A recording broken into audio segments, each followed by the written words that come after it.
mempersiapkan diri untuk menghadapi kematian. Karena kita tidak tahu, kadang-kadang di saat pagi dia sehat, tiba-tiba sore dia meninggal. Di saat malam dia sehat, lagi cerita-cerita dengan kita, tiba-tiba pagi dia meninggal dunia. Maka kita senantiasa mempersiapkan diri menghadapi kematian itu. Karena kenapa?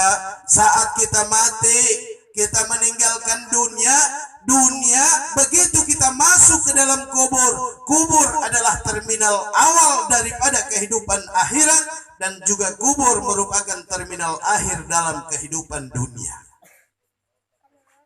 Begitu kita masuk ke kubur, kita ditaruh di sana di liang lahat, ditutup dengan papan, kemudian ditimbun dengan tanah. 40 langkah orang yang mengantarkan kita pulang, maka terdengarlah langkahnya malaikat Munkar wa Nakir. Apakah mampu kita akan menjawab saat malaikat Munkar wa Nakir bertanya, "Marabbuka?" Siapa Tuhanmu? Kalau semasa hidup kita tidak pernah mau sujud kepada Allah Subhanahu wa taala. Walaupun tiap hari kita sebut Allah, Allah, Tuhanku Allah, tetapi kalau kita tidak pernah sujud, tidak pernah sholat, tidak pernah melaksanakan perintah Allah, tidak akan mampu kita menjawab Allahu Rabbi, Tuhanku. Kalau kita ditanya oleh malaikat Munkar wa Nakir, maka saat itu pukulan akan datang kepada kita yang menenggelamkan kita ke dalam dasar tanah selama 70 tahun.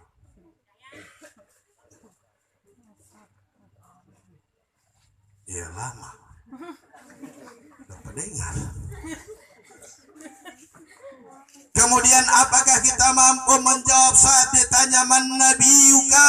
Siapa nabimu? Kalau semasa hidup kita apa yang diajarkan oleh baginda Rasulullah Muhammad sallallahu alaihi wasallam tidak pernah kita lakukan. Malah apa yang diperintah oleh Nabi Muhammad, kita sendiri yang menginjak-injaknya. Kemudian saat kita ditanya, "Ma imamuka?"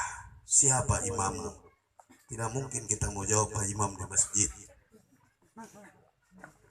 Tidak akan bisa kita menjawab saat ditanya, "Ma imamuka?"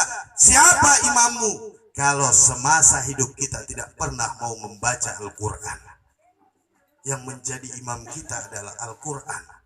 Kalau Al-Quran sekarang kita baca kapan? Nanti ada orang mati baru baca Al-Quran. Nanti mau bulan puasa baru baca Al-Quran. Orang sekarang banyak, tapi alhamdulillah di sini tidak seperti itu.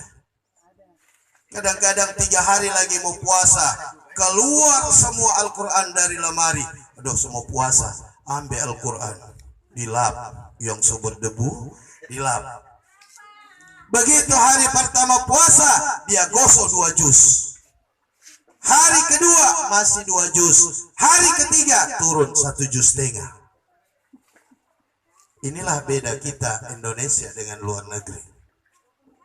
Kalau di luar negeri, semakin berakhir puasa, mereka semakin perbanyak membaca Al-Quran. Tapi itu orang tidak. Semakin berakhir puasa, semakin ramai pasar. Betul tidak, Bu? Ya, yang paling kuat pengalaman.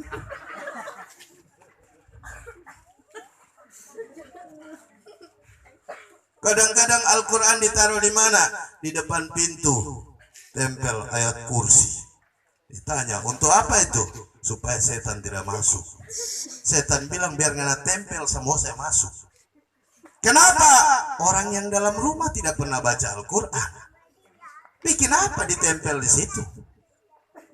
Padahal Allah bilang, Rasul Sallallahu Alaihi Wasallam mengatakan, di mana rumah-rumah yang apabila di dalamnya ada bacaan, ada orang-orang yang mengaji, sekalipun rumah itu sudah mau roboh, sekalipun rumah itu pondok, maka dalam pandangan Allah bagaikan istana yang terang.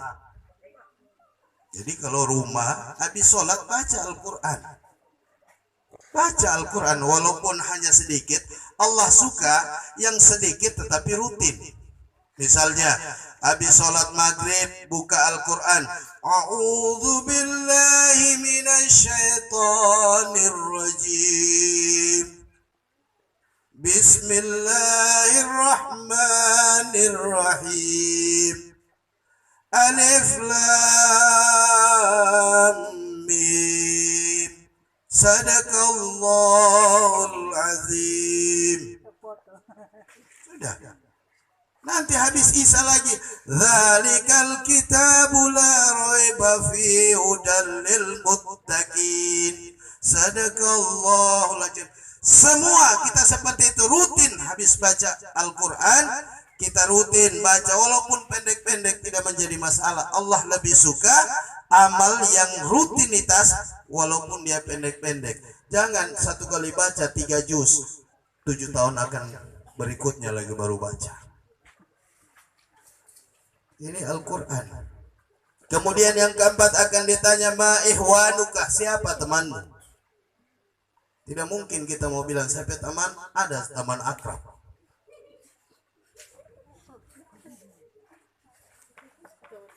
Yang akan ditanya siapa temanmu, ma ihwanuka, siapa temanmu? Tidak akan kita mampu menjawab muslim wal muslimah ihwani kalau semasa hidup kita baku taman dengan tukang gosip, baku taman dengan tukang judi, baku taman dengan peminum, tidak akan mampu kita menjawab muslim wal muslimah ihwani. Oleh sebab itu, di dalam pergaulan kita dibutuhkan untuk mencari siapa teman kita, yakni orang-orang yang mengingatkan kita kepada Allah Subhanahu wa taala. Bapak Ibu jamaah takziah yang dirahmati Allah Subhanahu wa taala. Itu baru pembuka. Masih sanggup 2 jam lagi? Masih, cuma sinya dapat dengar. Masih sanggup? Masih. Saya tidak sanggup 2 jam.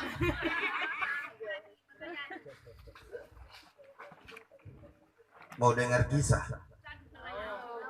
Ini kisah pernah saya bawa waktu maulid sedikit. Tapi sedikit, baru sedikit. Di zaman Rasulullah Muhammad SAW, saat itu ada seseorang yang meninggal dunia. Begitu dia meninggal dunia, kemudian Rasul memerintahkan Sayyidina Abu Bakar bersama Bilal mengurus jenazahnya. Setelah diurus jenazahnya, kemudian disolatkan. Begitu yang menjadi imam Sayyidina Abu Bakar. Begitu angkat takbir Allahu Akbar, tiba-tiba kain kafan si mayit tadi bergerak-gerak. Bergerak-gerak keras, semakin keras. Kemudian sholat dihentikan dan dibuka kain kafannya. Ternyata di dalam kain kafan ada seekor ular yang sedang melilit si mayit, yang sedang matanya dimakan oleh ular tadi, yang sedang telinganya dimasuki oleh ular tadi. Maka Sayyidina Abu Bakar mengambil sepotong kayu ingin memukul ular tersebut, tetapi dengan izin Allah ular berkata, asyhadu an la ilaha illallah wa asyhadu anna Muhammadan Rasulullah. Kemudian Abu Bakar bertanya, wahai ular, siapakah yang menyuruh engkau menyiksa orang ini? Kata ular, aku diperintahkan oleh Allah menyiksa orang ini dari dunia sampai akhirat. Abu Bakar heran dan bertanya, kenapa engkau siksa orang ini wahai ular? Apa dosa orang ini? Dosa orang ini, kata ular, ada 3. Maka Allah perintahkan aku untuk menyiksa orang ini semasa hidupnya, dari dunia sampai ke akhirat. Apa itu dosa orang ini? Kata ular, yang pertama, dosa orang ini selalu meninggalkan sholat. Ini hati-hati buat kita yang selalu meninggalkan sholat. Orang ini disiksa dari dunia sampai akhirat karena meninggalkan sholat. Maka hati-hati buat kita yang selalu meninggalkan sholat. Karena kita tahu as-salatu imaduddin. Sholat adalah tiang agama. Siapa yang tidak sholat berarti dia runtuhkan agamanya sendiri.